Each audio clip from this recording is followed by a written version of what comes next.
Bonjour à tous, bienvenue dans les tutos Amaté pour cette séance sur le cartographie qui est un package R qui a été développé par des ingénieurs du RIAT et on accueille aujourd'hui Timothée Giraud qui fait partie de cette équipe pour nous présenter ce package qui sert à faire des cartes dans l'environnement R.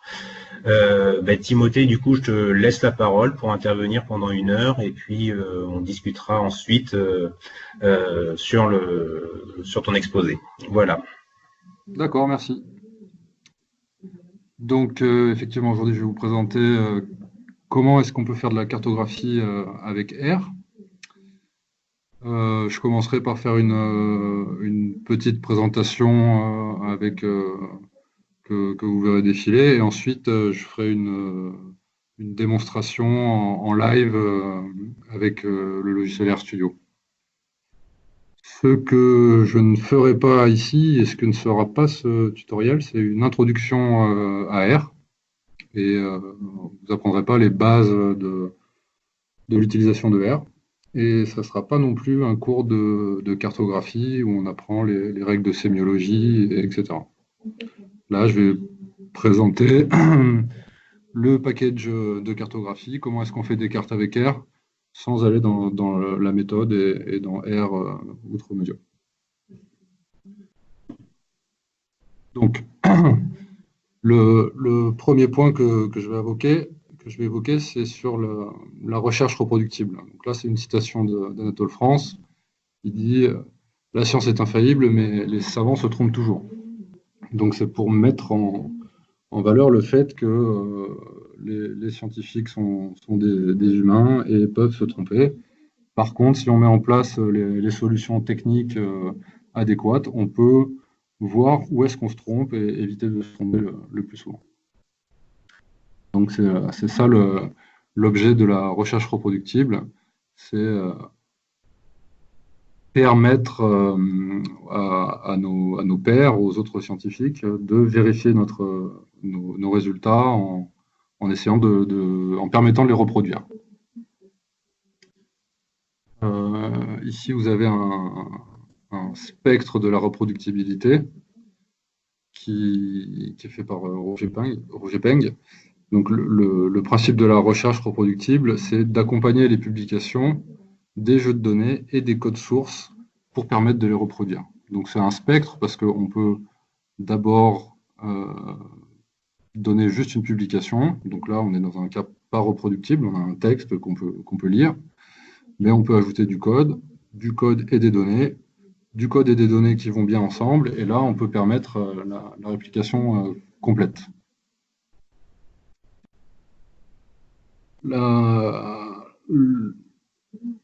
Comment est-ce qu'on passe de la recherche reproductible à la cartographie reproductible? En fait, on peut considérer que les cartes, comme les autres graphiques ou statistiques qui sont publiés dans les articles et dans les études scientifiques, sont des éléments à part entière et donc doivent pouvoir être reproduites. Ce qui permettra de garder une trace des traitements effectués, de partager les méthodes, de s'exposer à la critique, de pouvoir faire des mises à jour facilement, de travailler à plusieurs, d'automatiser certains traitements et de fournir donc conjointement du code et des figures dans une même livraison.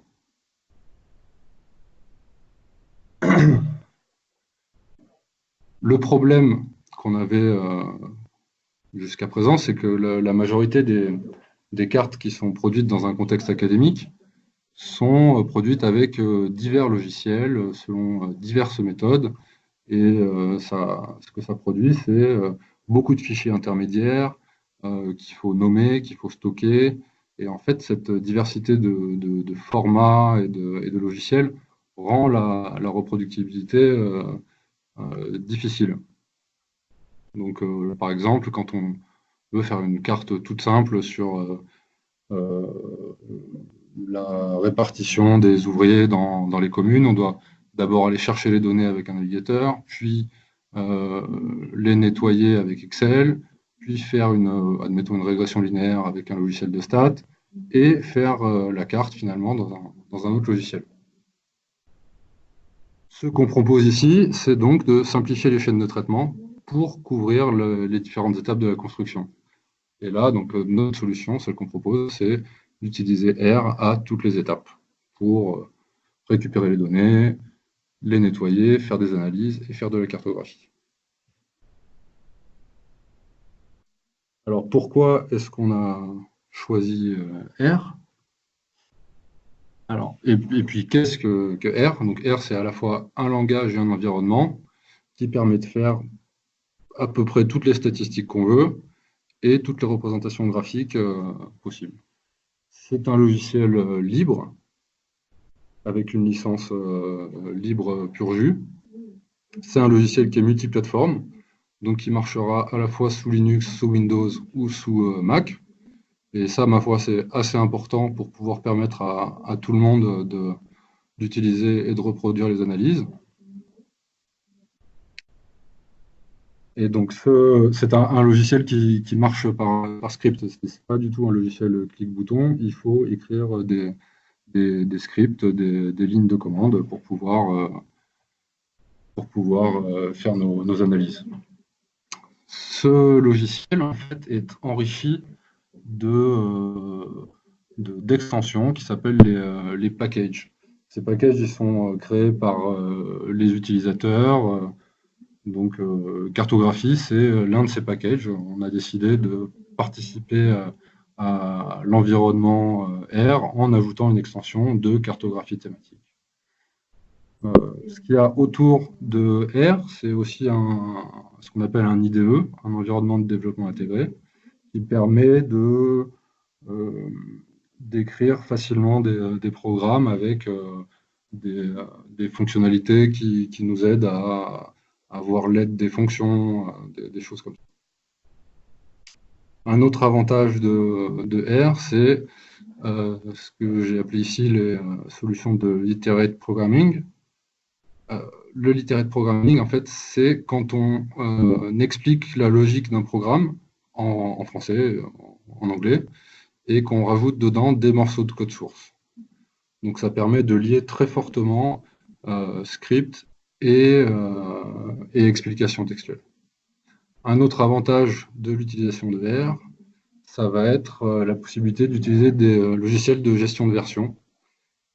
Celui qui est bien connu en ce moment, c'est Git, mais il y a aussi SVN, et Git, c'est ce qu'utilise aussi la plateforme GitHub. Donc voilà, là c'était une petite présentation de pourquoi est-ce qu'on utilise R et qu'est-ce que R, qu'est-ce que le logiciel R. J'irai pas beaucoup plus loin sur ce sujet.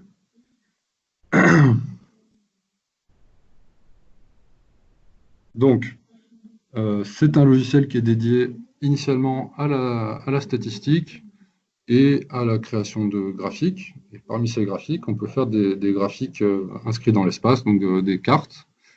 Et comment est-ce qu'on fait ça? On fait ça donc avec des packages que je vais vous présenter brièvement.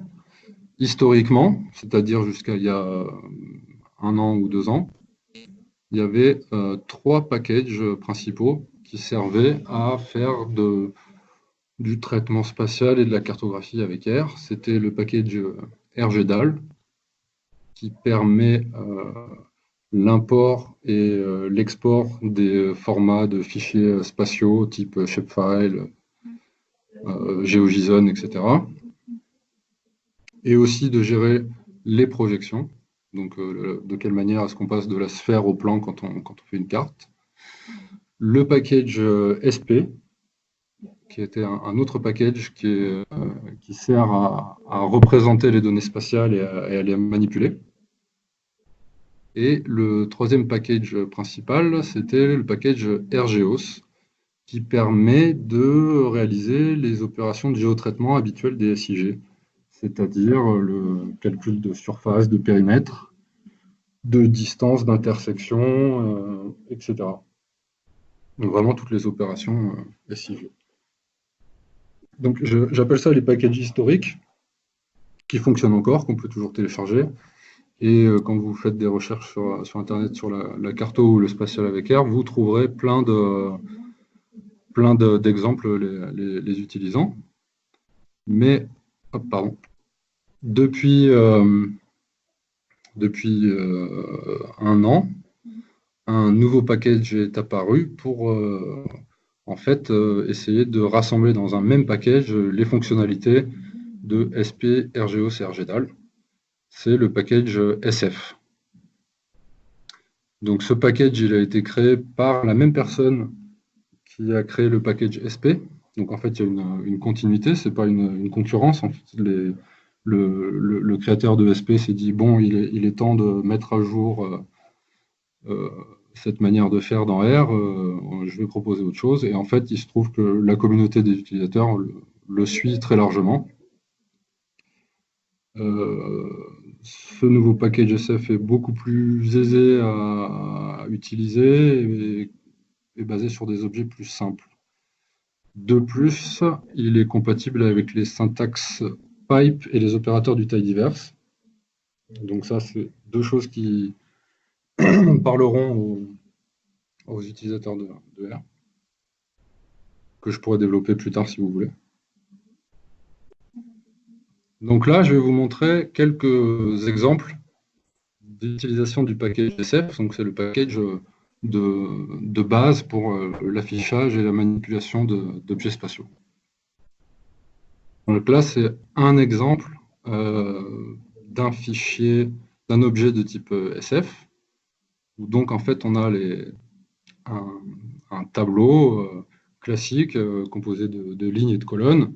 Les lignes sont les individus, les colonnes sont les variables, et en fait il y a quelques colonnes classiques de variables numériques, et la dernière colonne en fait contient la définition des géométries des objets.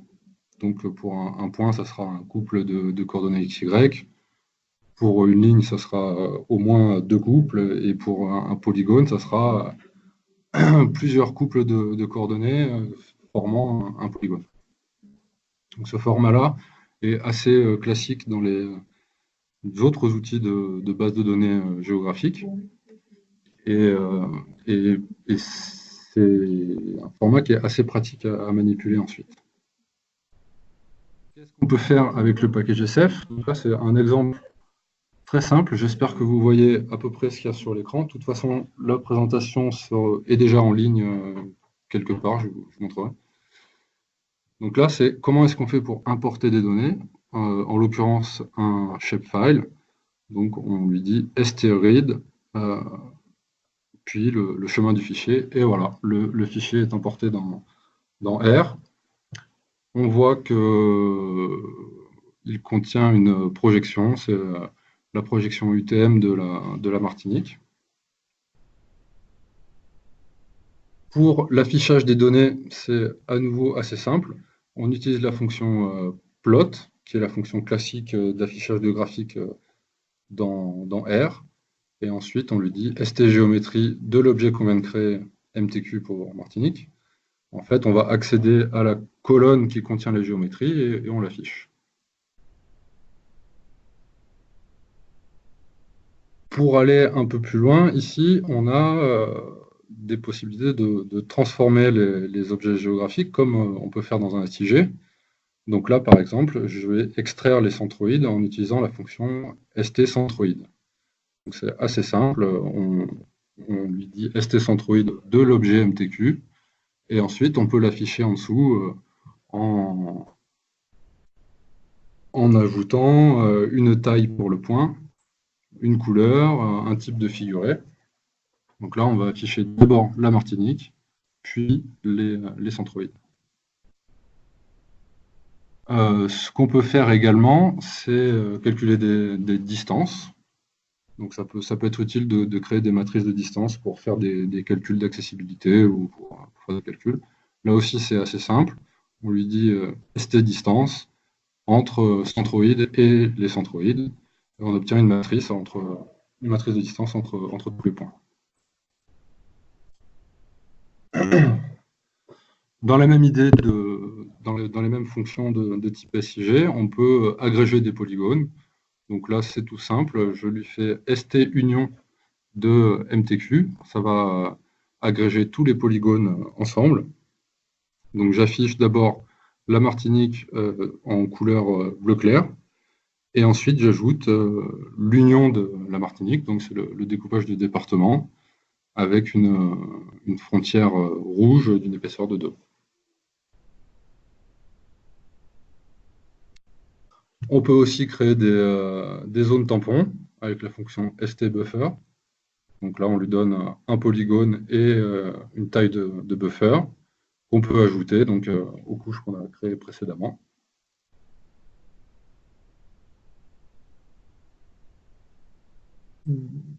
Ici, c'est le calcul d'intersection, donc des opérations classiques en SIG également. D'abord, les 2 premières lignes sont faites pour créer un polygone carré dans le nord de la Martinique, qu'on affiche ensuite. Et l'intersection est toute simple, c'est la fonction ST-intersection qui permet donc de créer ces polygones rouges au contour vert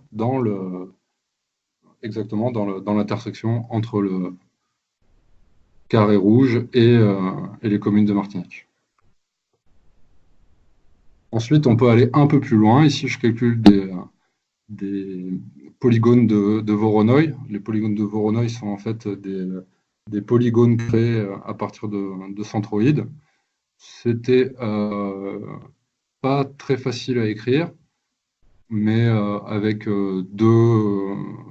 en regardant 2 résultats de requêtes sur Google, j'ai trouvé des morceaux de code que j'ai pu utiliser. C'est pas très facile à faire.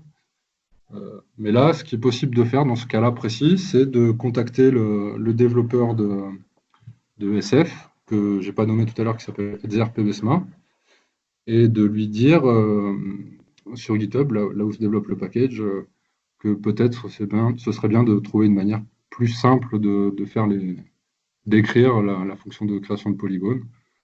C'est possible, vu qu'il répond aux questions qu'on lui pose et parfois aux demandes. Un avantage d'évoluer dans un univers de logiciels open source. Et s'il ne veut pas, moi-même, je peux créer une fonction qui va encapsuler tout ça dans quelque chose de plus facile. Donc là, ce que je viens de vous présenter, ce sont les fonctionnalités de base du package SF pour traiter les objets spatiaux. On n'en est pas vraiment à de la cartographie. Nous, ce qu'on voulait faire, c'était avoir la possibilité de faire des cartes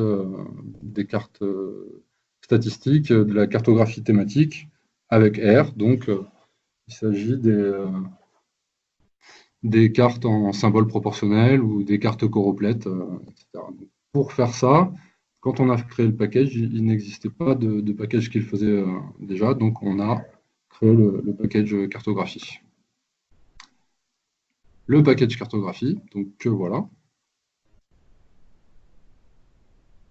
Je vais vous en présenter les fonctions principales en détaillant quelques scripts d'utilisation.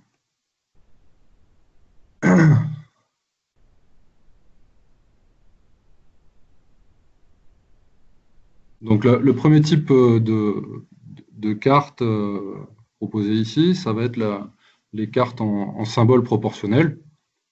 Donc, comme dans tous les scripts en R, on va commencer par importer les librairies dont on aura besoin, la librairie cartographie et la librairie SF. Ensuite, on importe un fichier un shapefile, donc toujours sur la Martinique. Et puis là, je sauve la carte directement en utilisant la fonction PNG. Donc, ce qui est directement issu de cartographie, c'est la fonction prop symbol layer qui prend en entrée l'objet spatial MTQ et qui utilise un argument var qui va donner la variable qu'on veut représenter par des symboles proportionnels. Et puis ensuite, l'argument legend title.text qui va donner le titre dans la légende, puis je rajoute un titre à nouveau.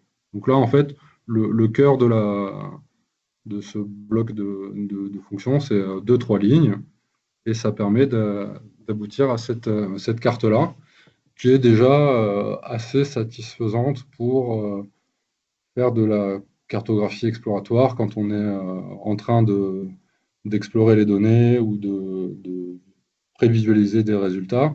On peut rapidement aboutir à une carte en symbole proportionnel, comme ça. Un autre exemple ici, ça va être la création d'une carte choroplète, donc en aplat de couleurs à partir correspondant à une discrétisation d'une variable continue. Donc là, ici, la troisième ligne, ça va être la création d'une variable qui est le taux d'accroissement annuel moyen de la population. Et la création de la carte, c'est ici, grâce à la fonction correlayer, on va donner le nom de la couche, le nom de la variable, les bornes des différentes classes qu'on va créer, une liste de couleurs pour les différentes couleurs, puis le titre dans la légende. Et donc ça va nous sortir une carte comme ça, donc de l'évolution de la population en Martinique. Alors, dans le package cartographie, on a créé des fonctions qui sont basées sur des représentations, les symboles proportionnels, les cartes choroplètes, et on a aussi ajouté quelques fonctions pour nous aider dans la cartographie. Donc, par exemple, ici, des palettes de couleurs. On a créé toute une série de palettes de couleurs qu'on peut afficher donc, avec la fonction display.carto.all. Et on peut afficher palette par palette, les choisir. Et on peut aussi composer des palettes suivant deux progressions.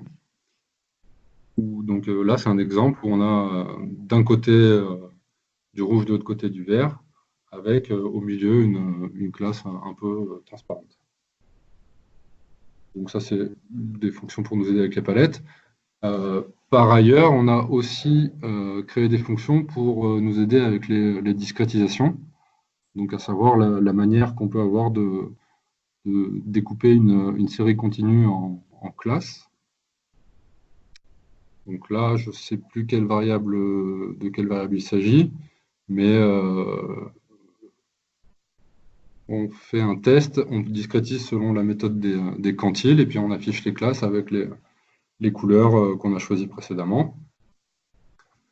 On propose aussi une méthode basée sur la moyenne et l'écart type. La moyenne pouvant être centre de classe ou borne de classe. Donc là, c'est centre de classe. Et on propose les quantiles,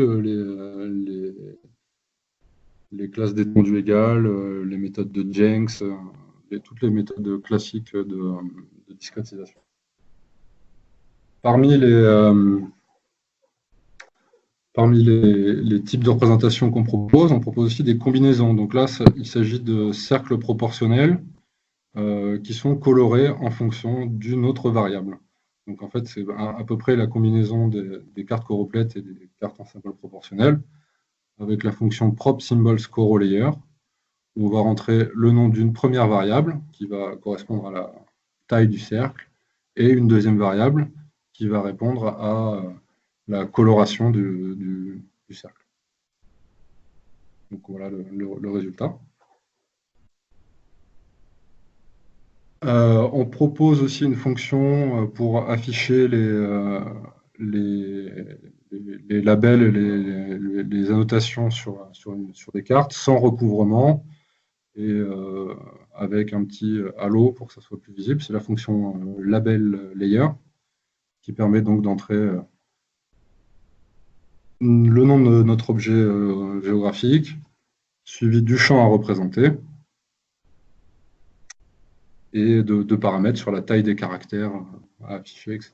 Donc on peut afficher une carte comme ça, où on affiche le nom de toutes les communes, en ayant précisé qu'on ne voulait pas que les textes se recouvrent. On a aussi créé les fonctions getTiles et TilesLayer pour permettre d'afficher des tuiles OpenStreetMap, c'est-à-dire des extraits de cartes proposées par OpenStreetMap selon différents styles, ce qui permet, quand on a un fond de carte trop simple, de pouvoir ajouter un petit habillage dessous. Alors toutes ces fonctions-là, toutes celles que je vous montre, elles sont documentées très finement dans R, en fait. Lors de la création de packages dédiés, de package R, on est contraint à créer une documentation assez précise. Et ici, nous, on a porté un soin particulier à mettre des exemples pour chacune des fonctions, plusieurs exemples utilisant plusieurs méthodes. Alors, là, il s'agissait de représentations carto assez simples. Et ce qu'on a voulu faire en créant le package, c'était aussi permettre des représentations plus compliquées, un peu moins classiques, comme par exemple les cartes carroyées.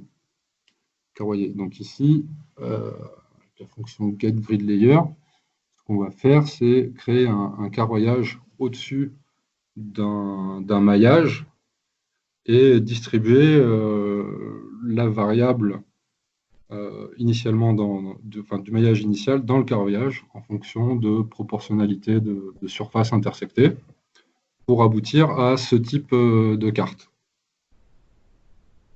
Là, je pourrais aller plus dans le détail si vous voulez tout à l'heure.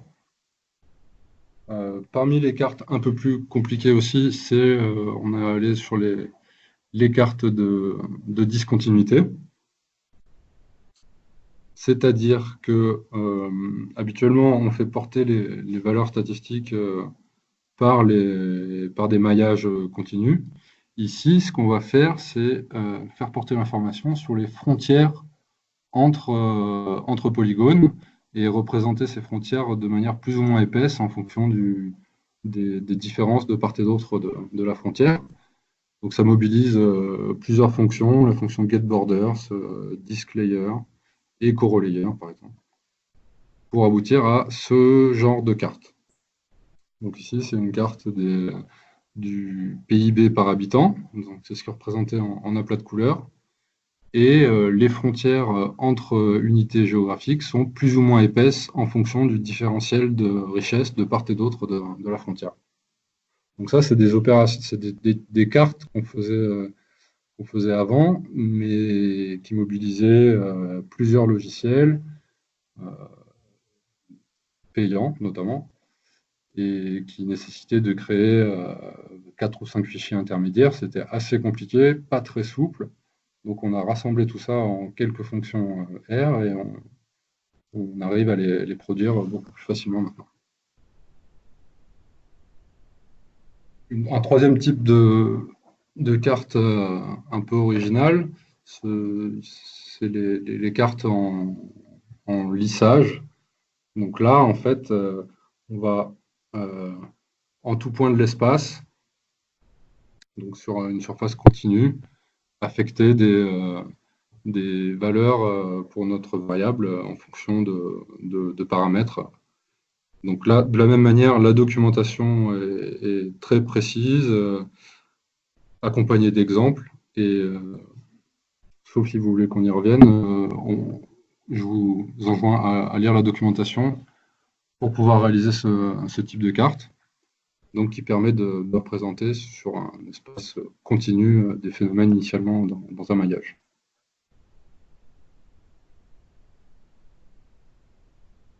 Cette partie de présentation est terminée. Je vous ai mis ici quelques liens. Alors, cette présentation-là que vous avez vu défiler, elle a été faite avec R entièrement. elle est complètement reproductible, c'est-à-dire que si vous vous rendez à l'adresse GitHub rcarto tuto-math, vous pourrez trouver le code que j'ai utilisé pour créer la présentation et vous pourrez ou recréer la même ou retrouver les différents codes qui sont ici. Donc vous voyez, R, ça peut servir aussi à faire des présentations. Les deux liens suivants sont des liens vers les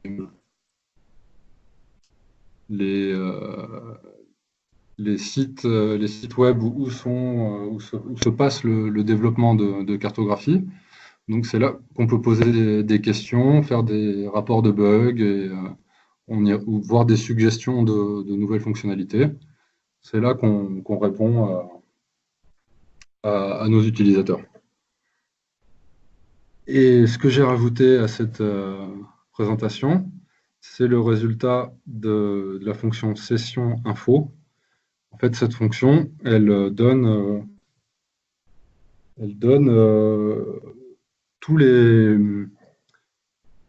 toute ma configuration, toute la configuration que j'ai utilisée pour créer la présentation. Donc ma version de R, le système d'exploitation que j'ai utilisé, la version des packages que j'ai utilisé, et ça permet d'assurer à quiconque de pouvoir reproduire cette présentation.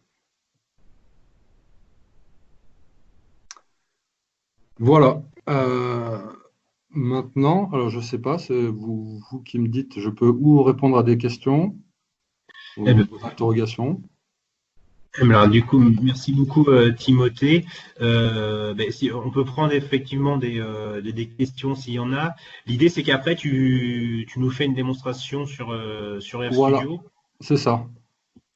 Alors, le temps que les questions arrivent, moi j'en ai une qui est vraiment, enfin, de manière très très générale, par rapport au développement du package, vous êtes plusieurs à travailler dessus.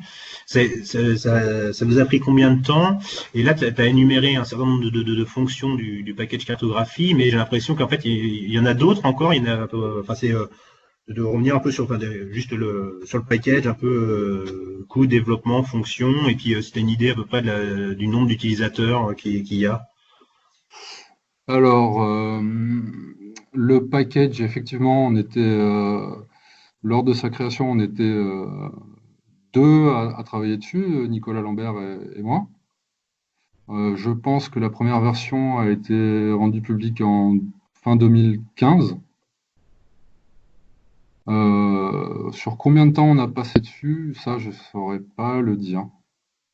C'est quelque chose qu'on fait en continu, en fait. Et puis par exemple, là récemment, quand le package SF est arrivé, j'ai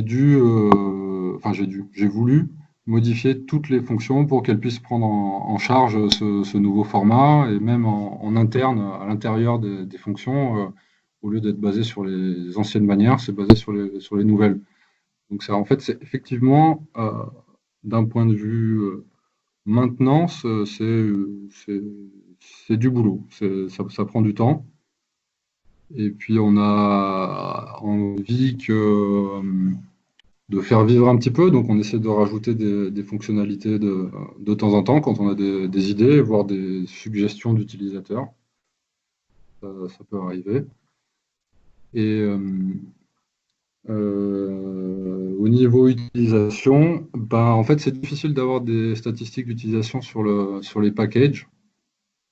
Ce que je sais, c'est qu'il est téléchargé au moins 800 fois par mois, mensuellement.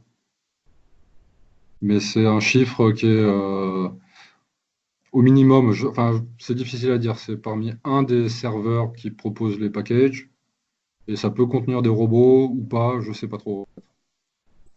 Après, on a de nombreux retours à la fois du monde académique et du monde institutionnel, on va dire, d'utilisateurs qui l'utilisent en production, quoi. Très bien, merci. Attendez, parce que je vois pas de questions là ni dans le chat, ni dans le module questions et réponses. Alors moi, je vais faire un commentaire, enfin, qui est à la fois celui de l'animateur, donc un peu naïf pour animer le débat et faire la discussion, et à la fois celui enfin, plutôt d'un statisticien entre guillemets qui est pas cartographe. Mais c'est vrai que, enfin, mais par contre, qui utilise de temps en temps des SIG et notamment, enfin, QGIS pour faire notamment une carte tous les ans, c'est celle des membres du réseau Maté. Et c'est vrai que le côté reproductibilité du code, j'y avais jamais trop pensé, mais c'est assez intéressant, je trouve, moi, de pouvoir en fait presque, enfin, de reproduire les cartes à la volée. Là, et en plus, j'étais assez impressionné, moi, par exemple, sur une des cartes que tu as produites avec les cercles proportionnels, où j'ai l'impression qu'en 3 lignes de code, pour rentrer 3 paramètres, la carte, elle vient automatiquement avec une légende qui est tout à fait, avec une carte qui me semble, enfin, de mon point de vue à moi, tout à fait correcte. Alors que dans d'autres logiciels, il faut travailler autant sur la carte que sur la légende. Et là, j'ai l'impression qu'il y en a vraiment une ergonomie qui est ultra intéressante, hein. Bah, en fait, c'était effectivement le point qui nous manquait sur ce qui existait précédemment. C'est-à-dire que arriver à faire une carte avec des cercles proportionnels ou à peu près proportionnels, c'était assez facile. Mais arriver à avoir une légende correcte comme on avait envie de les faire en carto habituellement, ça nécessitait beaucoup de boulot. Et de fait, dans le code, les parties habillage, des légendes, d'ajout d'échelles, de flèches, de titres, etc., c'est une partie assez importante du package. C'est vrai.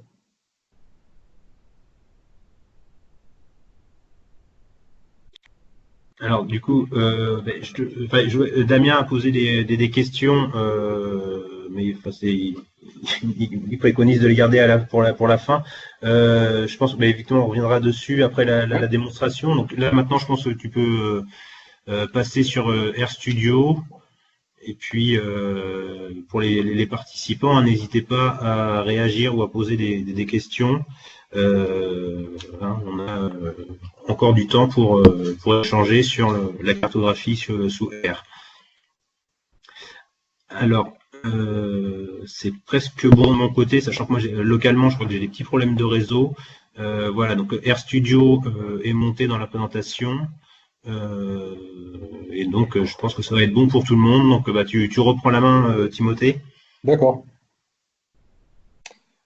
Donc là, je vous ai préparé un exemple pratique où on part d'une question assez générale parce que j'ai aucune connaissance particulière sur l'espace que je vais aborder, où on va utiliser donc les packages SF, cartographie et d'autres encore pour pouvoir faire de la carto thématique avec R. Donc j'utilise le logiciel RStudio, qui est en fait un logiciel que j'évoquais tout à l'heure qui se rajoute sur R pour obtenir une meilleure ergonomie. Mais ce n'est pas un logiciel qui est obligatoire. C'est-à-dire on n'est pas obligé d'utiliser RStudio ni pour utiliser SF, ni pour utiliser cartographie. Par contre, c'est un logiciel qui est très utilisé et qui est très pratique. Donc, qui se compose de 4 fenêtres. Une fenêtre où se trouve notre fichier de script, une console pour nous donner les résultats du script, une fenêtre pour afficher les graphiques, et une quatrième qui permet de voir les variables qu'on a créées au moment où on les crée. Au début de ce script, j'ai mis les différents packages qui sont nécessaires à la bonne exécution du script. donc avec l'instruction install.package, puis le nom du package. Il s'agit du package cartographie. Donc quand on l'installe, si SF n'est pas déjà installé, SF s'installe aussi. Le package read Excel qui permet étonnamment de lire des fichiers Excel. Le package spatial position qui permettra de faire des opérations de lissage spatial. Et le package MapView qui permet de faire un tout petit peu de cartographie interactive. Donc la première étape ici, ça va être de démarrer la librairie SF. Donc on voit ici dans la console qu'elle est liée aux librairies GEOS, GEDAL et Proche4. Donc GEOS pour les opérations de géotraitement, GEDAL pour les imports-exports et Proche4 pour les projections. Pour importer un fichier, donc ici je n'utilise pas un shapefile mais un fichier GeoJSON qui permet de la même manière de stocker une couche de polygones. Là il s'agit de toutes les communes de la région Auvergne-Rhône-Alpes. Donc je crée un objet qui s'appelle reg84 qui contient toutes les communes. Quand je regarde ce fichier, donc c'est ce qui est utilisé ici avec la fonction add, je peux voir les champs qui sont les champs attributaires de cette couche de polygones. On a un code communal, le nom, la superficie, la population, le département, le nom du département, de la région, et une fameuse couche géométrique qui va contenir la géométrie des objets. Si j'affiche cette couche de commune, c'est ce que je fais ici avec la fonction plot, j'obtiens à l'affichage l'ensemble des communes de la région. La courte analyse qu'on va faire ensuite porte sur le département du Rhône, dont le code départemental est 69. Donc ici, la ligne 28, je vais extraire toutes les lignes dont le code départemental est égal à 69. Donc là, c'est une sélection classique en R de base, comme un data frame normal, donc comme un tableau de données normal. Et donc si je les affiche, je me retrouve avec les communes du département du Rhône. Donc là, je me retrouve avec une couche d'information spatiale à peu près correcte. Enfin, correcte. La deuxième étape, ça va être l'import d'un fichier de données. Et en l'occurrence, il s'agit de la répartition en différentes CSP de la population active des communes. Donc là, il s'agit d'un fichier téléchargé sur le site de l'INSEE, classique, un fichier Excel avec un en-tête avec tout un tas de données parasites dans les 15 premières lignes et un format à peu près correct pour le reste. Donc avec la fonction read Excel qui vient du package read Excel, je vais extraire la feuille comme 2014 du fichier Excel PopAct, etc. en sautant les 15 premières lignes. Donc c'est ce que je fais ici. Ça prend un petit peu de temps parce que c'est un fichier qui fait 50 mégas. Alors notez que j'aurais pu le télécharger aussi directement dans le script R, ce que j'ai pas fait là pour être sûr que ça marche en fonction de la connexion, mais ça aurait été tout à fait possible. Donc avec la fonction add CSP, on va à nouveau voir un aperçu de la table. Donc on a les champs habituels de code départemental, code de région ou de commune, le nom, puis les variables ensuite. C'est un fichier qui concerne la France entière. Donc à la ligne 47, je vais sélectionner uniquement les lignes qui concernent le département du Rhône. Et là, on a un aperçu de ce que contient ce fichier de l'INSEE. Donc, il s'agit de la répartition en différentes CSP de la population active des communes du Rhône. À la base, il n'y a pas de code communal comprenant département et code de la commune. Donc, c'est ce que je crée ici à la ligne 51, l'association du code départemental et du code de la commune. Du coup, je rajoute un champ INSECOM et je n'ai plus besoin des premiers champs, donc je les supprime. Donc ça, ce sont des opérations classiques en R, c'est-à-dire manipulation de- des lignes et des colonnes. Du coup, bon, ce n'est pas l'objet de ce que je vous montre aujourd'hui, mais c'est des opérations classiques qui n'ont rien de particulièrement spatial. Alors, quand j'ai fait ces opérations, je me suis rendu compte de quelque chose, c'est que dans ma couche de communes euh, géographiques, je me retrouve avec tous les arrondissements de Lyon, euh, ayant chacun une forme différente.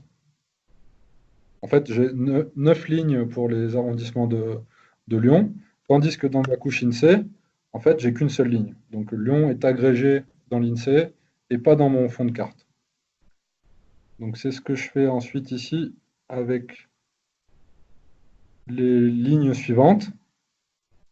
Je vais agréger les communes de Lyon de manière à avoir un fond de carte qui correspond au jeu de données. Donc voilà ce qui se passe sur la carte, c'est assez fugace, mais on passe d'un Lyon découpé en arrondissements à un Lyon agrégé. Donc là, je me retrouve avec autant de communes dans mon fond de carte que dans mon jeu de données. Donc je peux euh, coller les communes, coller les données de l'INSEE à mon fond de carte. Et donc je me retrouve avec un fond de carte qui contient l'ensemble des données de l'INSEE, plus les données géométriques. Comme vous voyez, les noms des champs sont très longs et pas très parlants.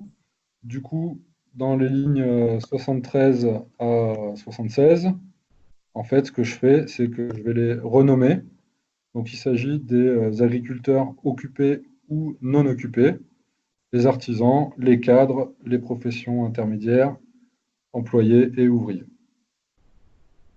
À chaque fois, occupés et pas occupés.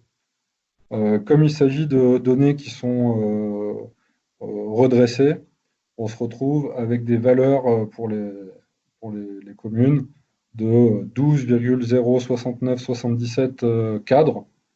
Donc, raisonnablement, j'arrondis ces valeurs à l'unité. C'est ce qui se passe dans la ligne 79 à 81. Et je vais également agréger les champs agriculteurs occupés et non occupés, artisans occupés et non occupés, pour avoir un chiffre correspondant au nombre total de chacune des catégories. Et je vais aussi faire la somme de toutes les catégories pour avoir le nombre d'actifs. Donc voilà le tableau final. On a un code communal, des libellés, une série de variables sur les différentes CS et leur statut d'occupation, puis juste les CS et le nombre d'actifs. Donc là, toute cette partie, ce que je viens de vous montrer, c'est la préparation des données. Une fois qu'on a ces données, on peut se lancer dans la cartographie. Donc c'est ce que je fais ici en utilisant le package cartographie. Ce que je peux faire aussi, c'est que la projection du fond de carte qui est utilisée là, c'est une projection, c'est la projection WGS84. Donc c'est en fait les coordonnées géographiques en, en degrés décimaux, ce qui n'est pas pratique pour la représentation. et pour faire des calculs de surface ou tout autre type de calcul géométrique. Donc je change la projection pour utiliser la projection Lambert 93, qui est la- la projection officielle en France. Et donc je peux l'afficher, et là on aura un léger décalage, la représentation n'est pas exactement la même quand on a fait cette représentation. La première carte que je vais faire est une carte sur la population active.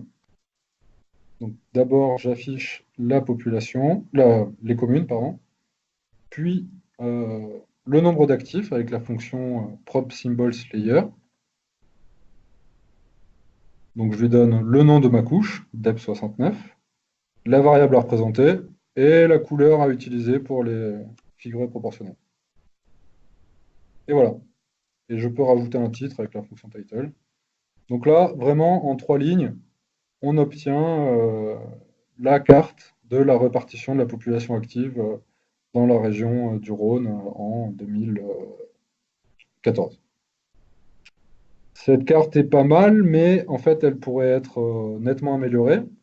Donc, notamment ici, à la ligne 114, je vais réduire les marges autour de la figure pour que la carte occupe tout l'espace.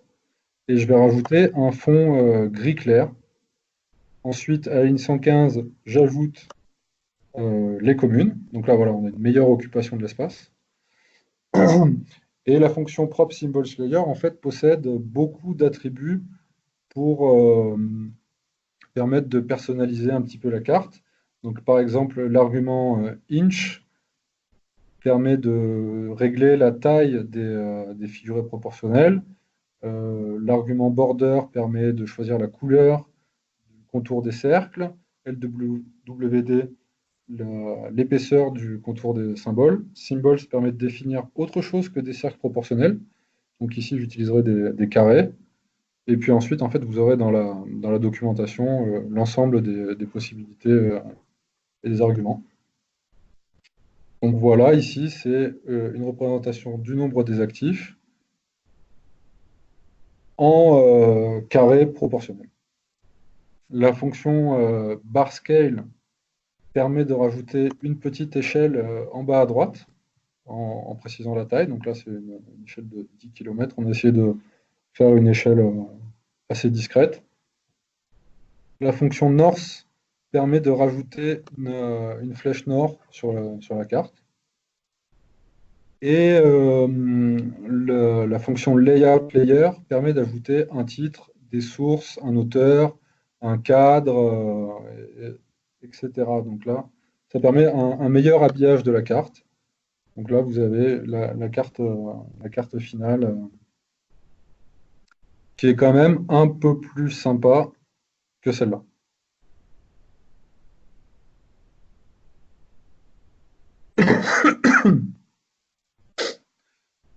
Alors, il est possible de comparer plusieurs cartes, ce qu'on peut faire en carto, en fixant la taille des symboles les plus grands, de manière à ce que sur une carte et sur une autre, les symboles proportionnels soient complètement comparables. C'est ce qui est fait ici. En fait, on va afficher une première carte qui va représenter le nombre de cadres à gauche, en disant que le plus gros cercle qui fait 0,4 de diamètre correspond à 63 991 actifs. Et à côté, on va représenter la même carte pour les ouvriers avec les mêmes paramètres 0,4 correspondant à 63 991. Et donc ces deux cartes ici sont comparables. La fonction Legend Circle Symbols permet de rajouter une légende à part, paramétrée, en choisissant les valeurs apparaissant sur le cercle.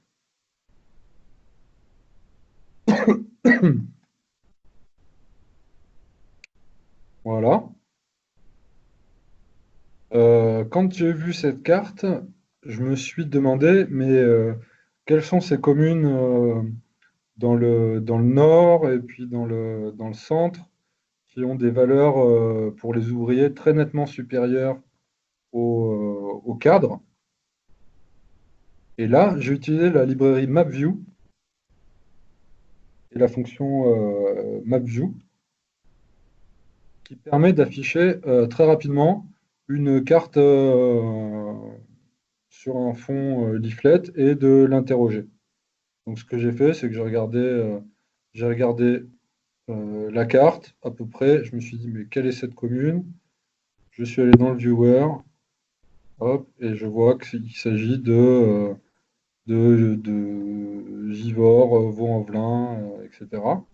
J'ai récupéré leur code et je peux maintenant les afficher sur la carte.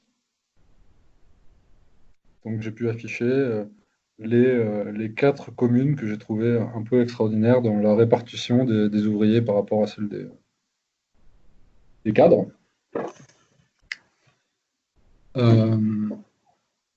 La carte suivante, c'est un exemple de carte de variable qualitative. Donc en fait, les lignes 205 à 210 permettent de créer une variable qualitative qui va indiquer si la commune contient plus d'ouvriers ou plus de cadres. Ensuite, la fonction typoLayer permet d'afficher ce résultat. Donc ici, on a une variable qualitative qui est donc pas hiérarchisable, qu'on doit représenter par des couleurs différentes. Et donc, un peu comme d'habitude, il s'agit d'indiquer la couche sur laquelle on va travailler, puis la variable sur laquelle on va travailler, et ensuite d'autres paramètres pour paramétrer l'ordre des intitulés dans la légende ou l'épaisseur des frontières entre communes, etc. Donc là, d'accord, on a une idée de quelles sont les communes qui sont composées de plus de cadres que d'ouvriers, et vice-versa. Mais on n'a qu'une idée partielle de la situation. Ce que j'ai voulu faire ensuite, c'est représenter cette même information, mais en prenant en compte le nombre d'actifs total dans la commune, ce que je peux faire avec la fonction prop symbols typoLayer, ici. Donc là, on a des cercles proportionnels au nombre d'actifs et colorés en fonction d'une variable qualitative. Donc là, ça permet de mieux mesurer cette différenciation ici en prenant en compte la population active. Et donc là, bon, ce qu'on peut dire rapidement, c'est la situation très exceptionnelle de Lyon et des communes de l'Est et du Nord-Est et du Sud-Est qui ont des composantes ouvrières beaucoup plus marquées. Et donc à chaque fois, je rajoute avec la fonction layout layer le titre, la source, un petit cadre, éventuellement une échelle, etc.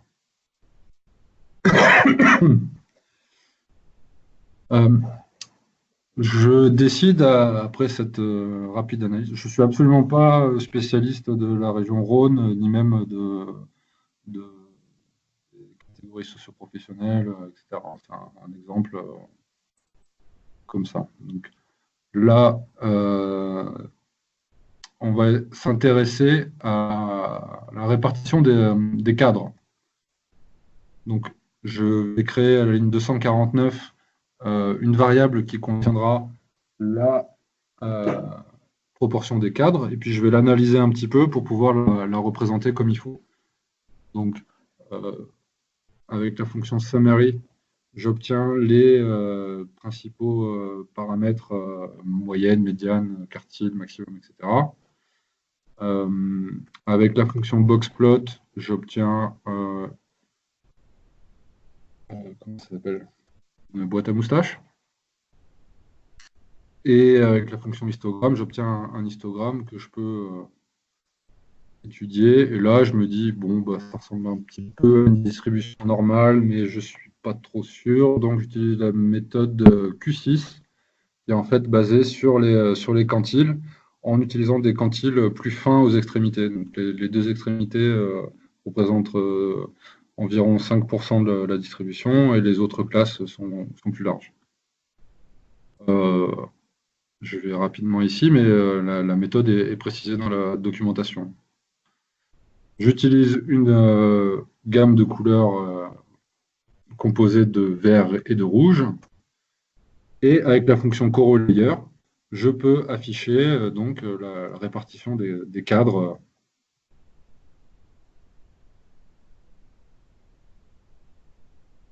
dans la région du Rhône.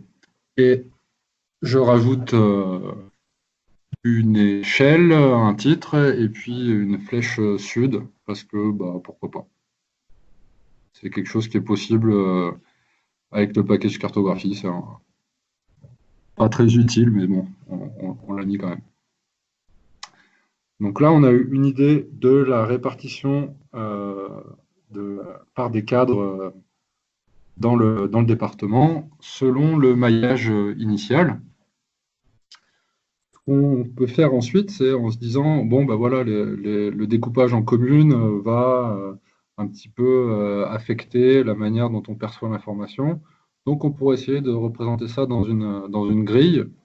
C'est ce qu'on fait ici à la ligne 274. En fait, on va transformer le maillage communal en un maillage composé de grilles ayant comme surface 9 km². Et on va transformer les variables qui sont contenues dans ce maillage pour obtenir une carte non plus dans le maillage initial, mais sur un carroyage régulier. Donc ici, on passe pour le même phénomène d'une carte sur le maillage communal à une carte dans un carroyage. Donc cette carte permet d'avoir une vision un peu simplifiée de la situation de la répartition des cartes. Donc apparemment, il y aurait quelque chose comme une question de centre et de périphérie. La troisième étape dans ce même jeu de données, c'est l'utilisation donc de cartes lissées. Donc là, on va avoir en tout point du territoire une estimation de la part des cadres dans la population active en fonction de... en fait, pour chaque valeur, on va prendre en compte l'ensemble des valeurs qui sont dans un voisinage. Et plus les communes seront loin, moins elles influenceront la valeur en un point. C'est les questions d'accessibilité potentielle.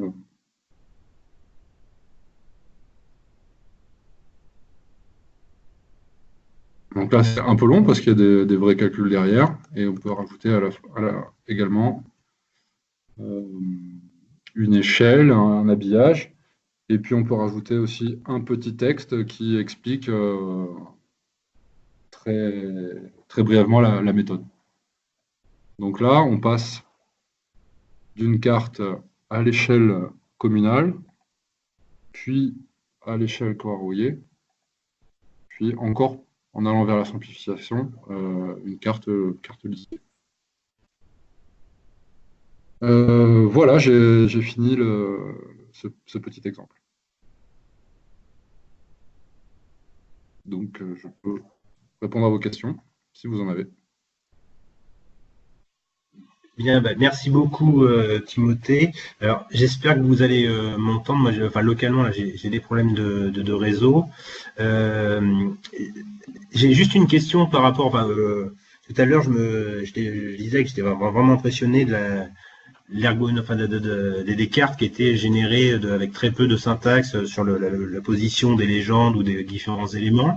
Si jamais la position de la légende ou des sources nous plaît pas, est-ce qu'il y a on peut positionner les cartouches sur le graphique ou c'est déterminé de manière non négociable par cartographie? Alors, avant, c'était déterminé de manière non négociable. C'était en haut à droite, en haut à droite, à gauche, en bas ou en haut. Et puis en fait, maintenant, on peut placer l'élément où on veut. Alors, où on veut, c'est-à-dire dans le système de coordonnées de la carte qu'on est en train de faire. Alors, si tu veux, je peux montrer un exemple là, tout de suite, rapide. Ben, écoute, bah du coup, il suffit de positionner en XY C'est ça. Oh, ben, d'accord. Bon, mais c'est bon. C'est-à-dire que la plupart des fonctions ont un argument légende.pose, comme on voit ici. Je ne sais pas si je suis dessus encore, non? Si? Voilà. Là, je lui dis top right, mais on peut lui mettre un couple de coordonnées qui correspondent à une position sur la carte.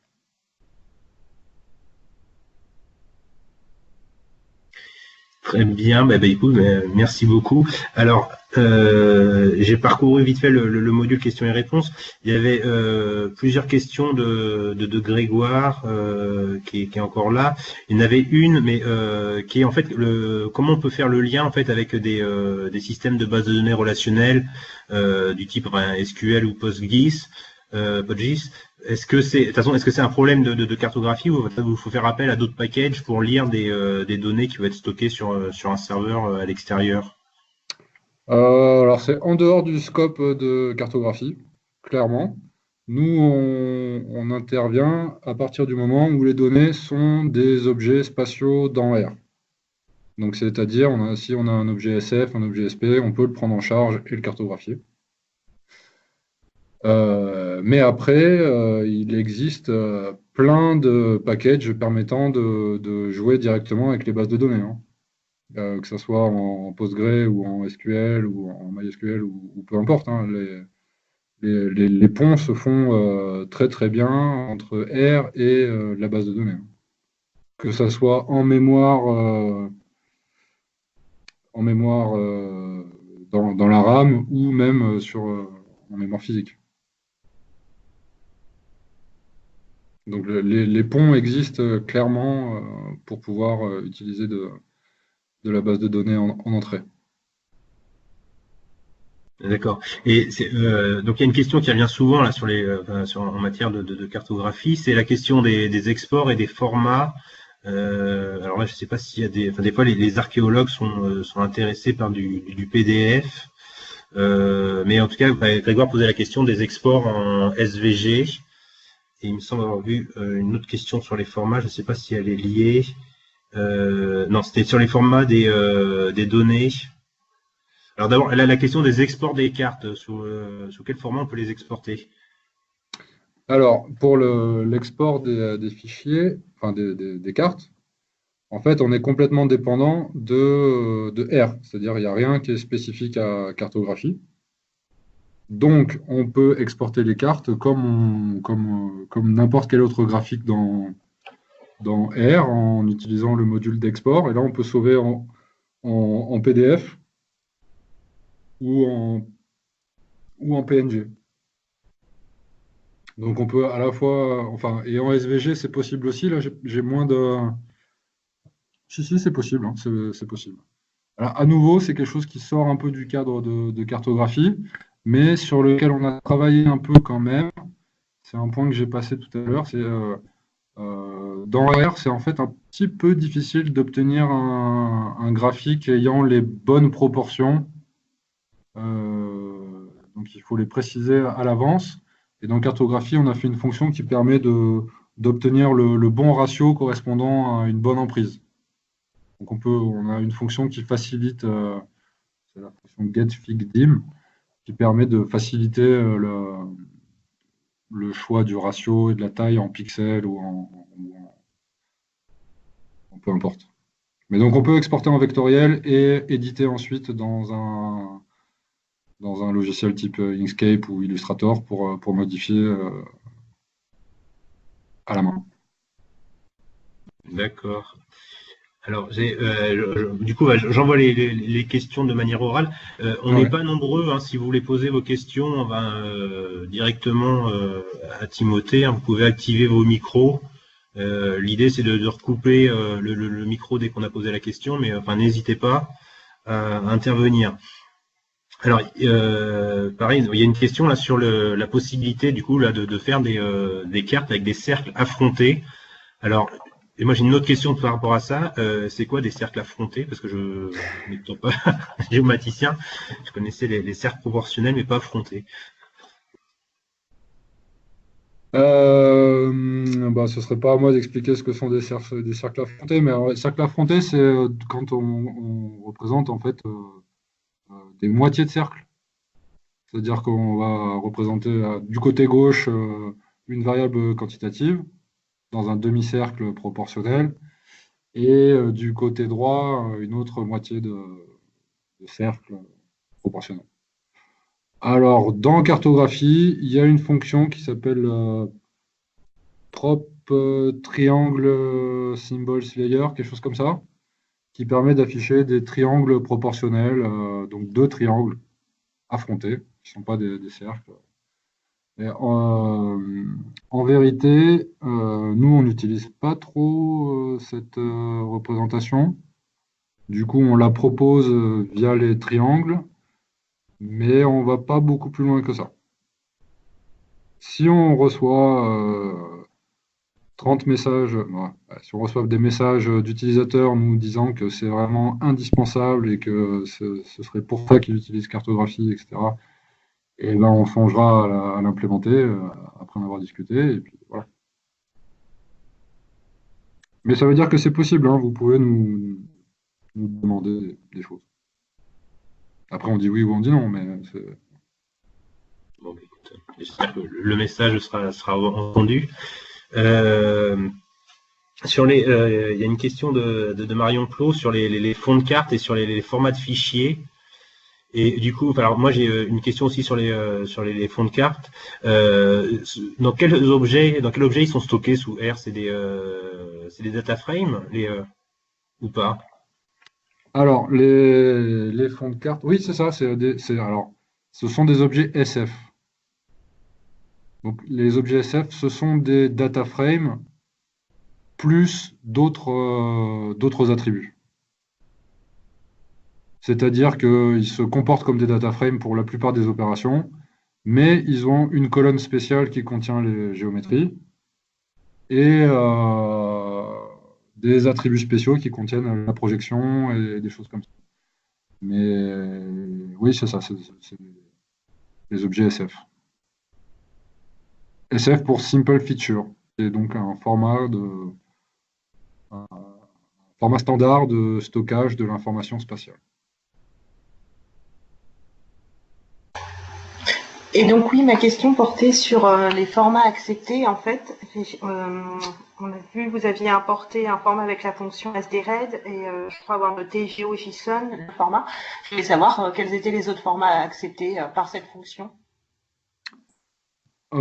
J'ai pas le détail ici tout de suite, mais ce qu'il faut faire pour savoir, c'est aller dans l'aide de la fonction. D'accord. Et ce que je suis en train de faire là, mais en principe, je suis pas encore tombé sur un format qui n'était pas accepté. Je sais pas si vous pensiez à un format particulier, mais c'est des dizaines et des dizaines de types de formats qui sont pris en compte. En fait, moi, je récupère souvent des formats Adobe Illustrator avec plusieurs couches.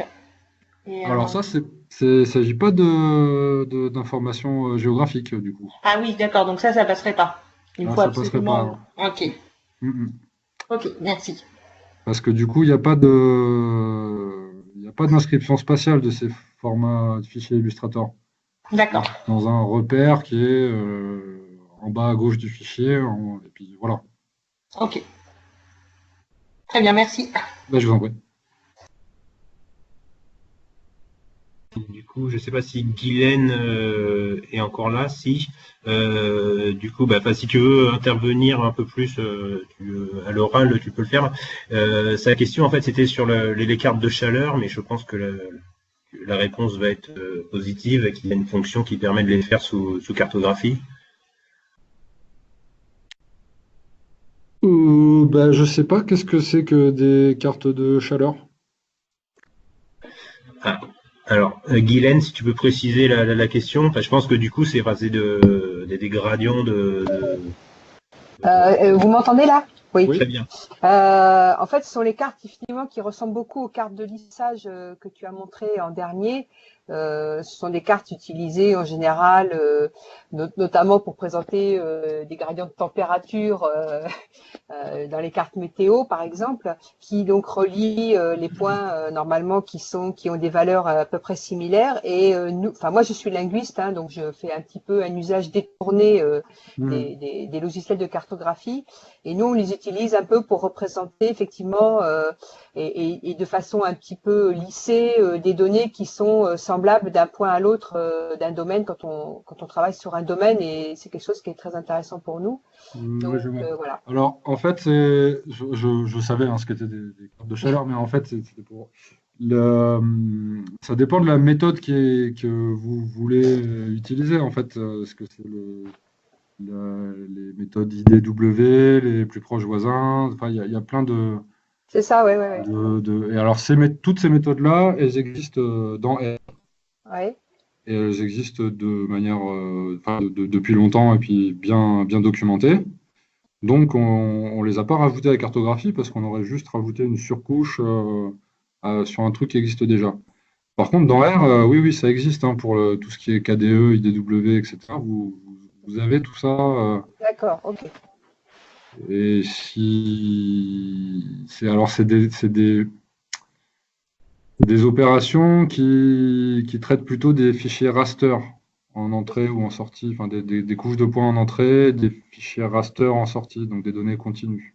Oui, c'est ça, oui. Ouais, ouais. Alors c'est possible après, parce que comme vous n'êtes pas en carto, je ne sais pas si du coup si cartographie peut vous aider là-dessus. Je sais pas parce que je travaille dans une ANR qui marie pour un coup des géomaticiens et des linguistes, et les géomaticiens sont en train d'essayer finalement de nous créer quelque chose de pratique pour nous linguistes pour projeter nos données sur des cartes, parce que pour l'instant il n'y a pas vraiment de logiciel qui soit vraiment dédié à ça. Il faut toujours détourner un logiciel de ses fonctions originelles pour obtenir des résultats. Effectivement, on est en train de travailler sur une des possibilités, peut-être évidemment de travailler avec cartographie telle que vous l'avez mis en place. Et bon, il devait y avoir mon doctorant qui devait être par là, mais visiblement je l'ai pas vu passer, donc dommage. euh, donc je sais pas. Il faudra qu'on regarde ensemble et de plus près, je dirais, les différentes possibilités que vous avez montrées et voir comment on peut travailler, avec le logiciel. Voilà. Voilà, voilà. Effectivement, là, ce que je suggérerais, vu votre besoin, c'est de créer un package qui est dédié à la représentation de corpus textuel Ouais, en ouais. utilisant ces interpolations et lissages. C'est ça. Ouais, ouais, ouais, ouais. Je pense qu'on va regarder ça de plus près là tous les deux. Bon, voilà. Ok, ben merci. Je vous remercie pour la démonstration parce que c'était très intéressant. Je vous en prie.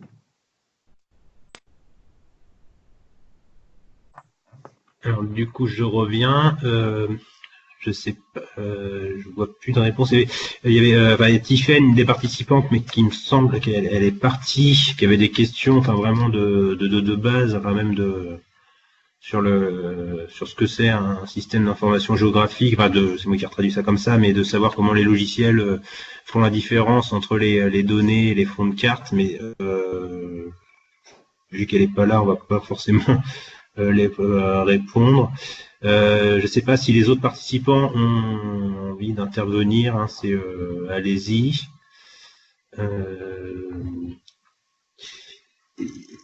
Il y avait quoi si Viviane avait une question sur qui n'était pas forcément propre à cartographie, mais effectivement, il est de bon usage dès lors qu'on utilise un package R, de le citer dans les publications. Et il me semble que toi, sur les cartes, tu le mettais dans la carte, juste après les sources, hein, c'est ça? Ouais, c'est dans les cartes que je produis pour les démos et les présentations. Je mets le nom du package et la version pour faire de la pub, quoi. Mais c'est pas du tout une mention obligatoire de rien du tout, hein. C'est moi qui le mets dans le champ de auteur, je mets cartographie, quoi.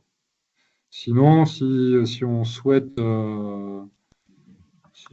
utiliser le package de manière intensive et en faire et le reporter dans une biblio, ça marche pour tous les packages en général.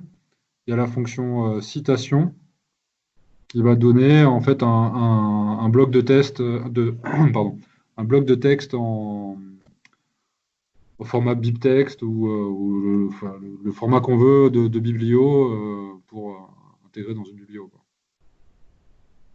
Donc ça marche avec tous les packages, ou de manière automatique, ou l'auteur a choisi une manière de faire citer le package.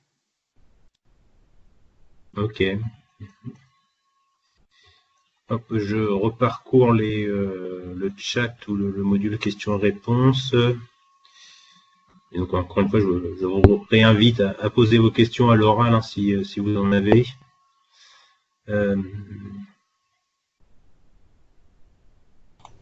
Donc j'y vais, peut-être, s'il n'y a plus... Vas-y, Damien. Ouais. Donc tout d'abord, vraiment, quoi, moi j'étais d'une part super impressionné par la présentation, mais surtout merci beaucoup pour le package, parce que c'est vrai qu'à chaque fois que je discute avec un cartographe donc moi je suis sociologue, et à chaque fois que je discute avec un cartographe comme on fait pour faire une carte, il dit c'est super facile, il donne 10 logiciels à utiliser successivement.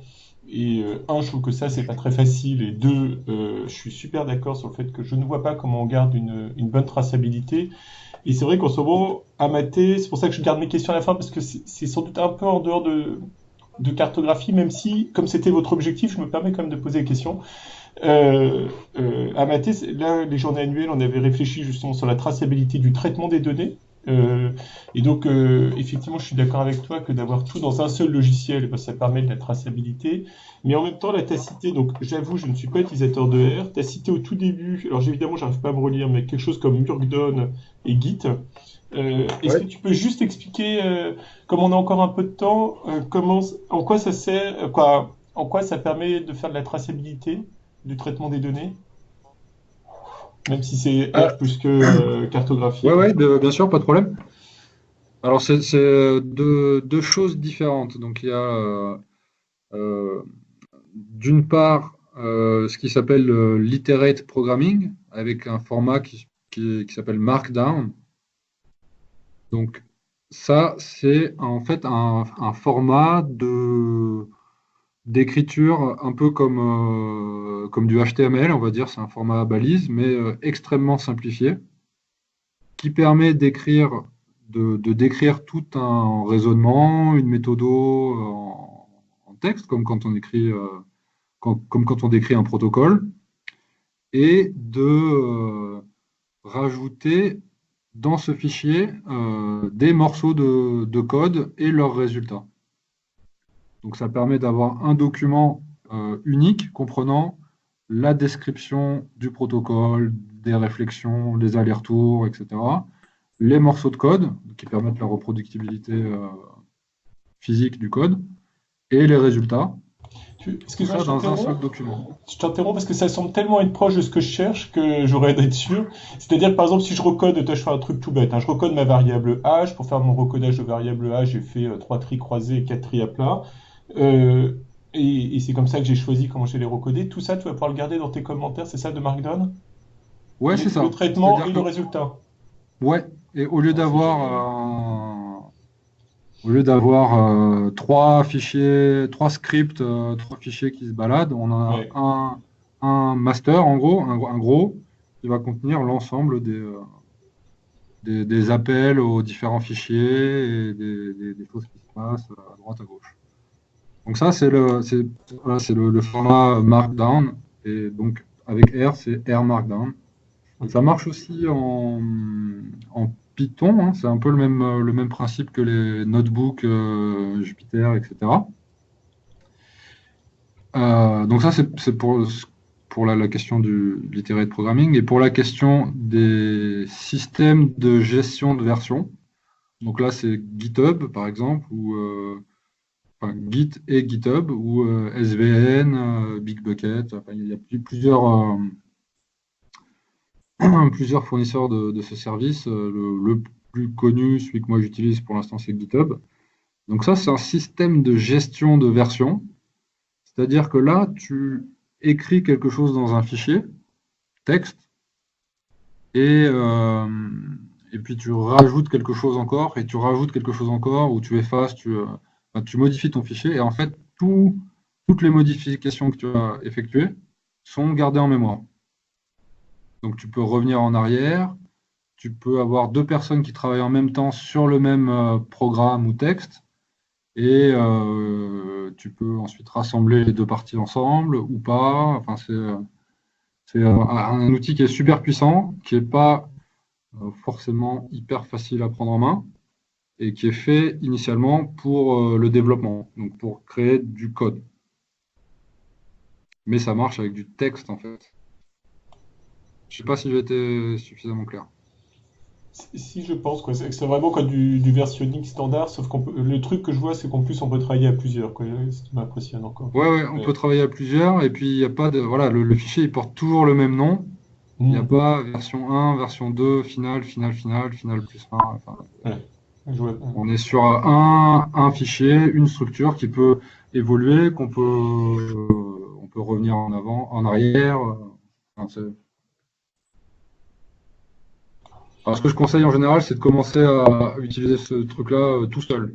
Parce que quand on rajoute des participants, ça devient plus difficile.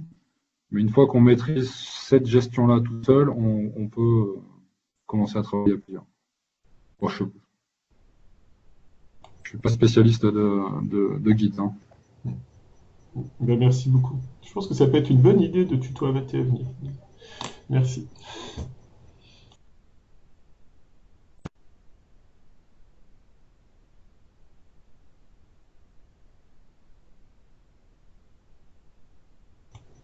Benoît, t'es plus là?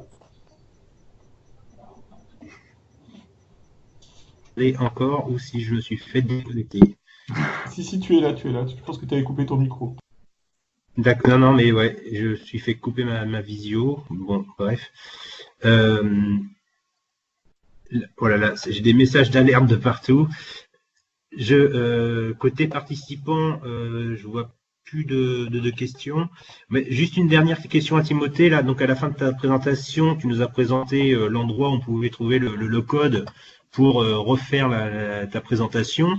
Est-ce qu'éventuellement il y a un lien vers soit c'est le site web là, que tu as utilisé, ou est-ce que tu as une version papier éventuellement une version papier, une version PDF qui est accessible, enfin déjà compilée pour des utilisateurs qui seraient pas forcément à même de Ouais, bien ce sûr. code. Alors, C'est pas pour la minute, hein, c'est pour plus tard, pour éventuellement refaire un lien sur le site de Maté.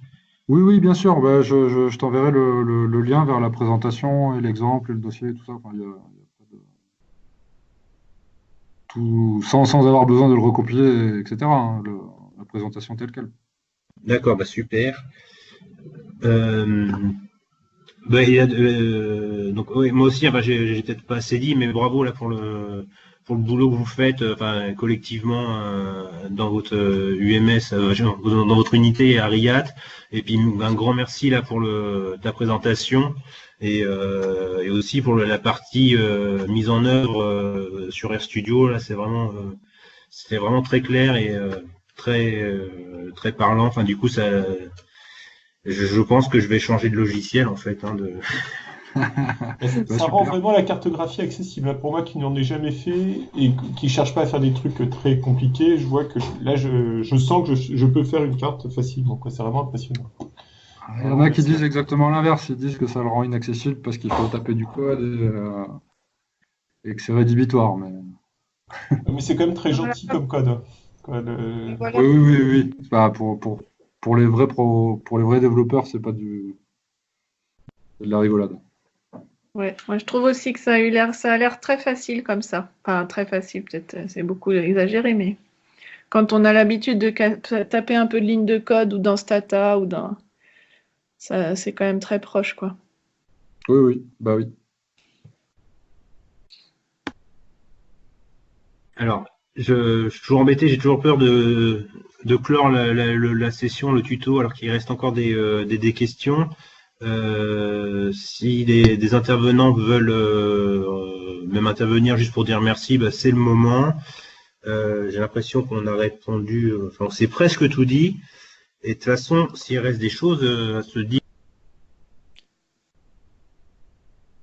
Ah, Là, Benoît, je crois que Ouais, tu as effectivement tout dit. Ah, ça y est, attends, il a remis son micro. Non, j'ai recoupé mon micro là. c'est bon, t'entends. Ouais. C'est bon. Donc, c'était pour faire un appel, dernier appel aux participants pour des questions, des remarques ou des remerciements. Et puis j'espère que j'ai pu remercier Timothée jusqu'au bout, hein, à la fois pour la présentation et le travail qui est fait sur cartographie. C'est toujours un plaisir d'inviter les collègues de RIAT sur leurs travaux, parce que ça répond vraiment à des besoins qu'on a dans nos différentes disciplines. Bah, tant mieux. Voilà, puis faire un coup de pub aussi pour la NF qui aura lieu en novembre prochain à 7 sur la data visualisation. Et ça, on vous tiendra informé prochainement. Et puis je disais que j'avais peur toujours de clore les tutos sans voir des questions qui arrivent au dernier moment, mais je pense que c'est bon.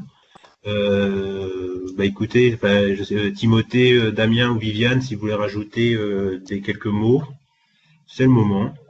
Bah, merci de m'avoir reçu pour les tutos maths, hein, tout simplement. De rien, merci à toi surtout. Oui, vraiment, merci. Merci. Merci beaucoup. Merci beaucoup.